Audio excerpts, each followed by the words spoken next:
Hello! Good morning everyone. Ito ang aking Monday to Friday routine. Papasok na tayo sa work.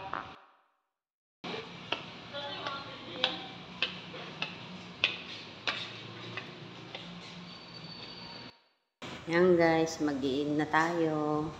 Ako pala. Ayun na. Ayun. Okay na.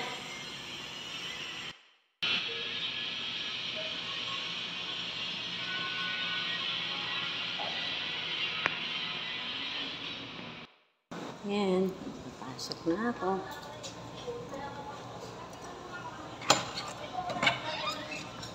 Yan. Dito na tayo. Mamaya maglilinis.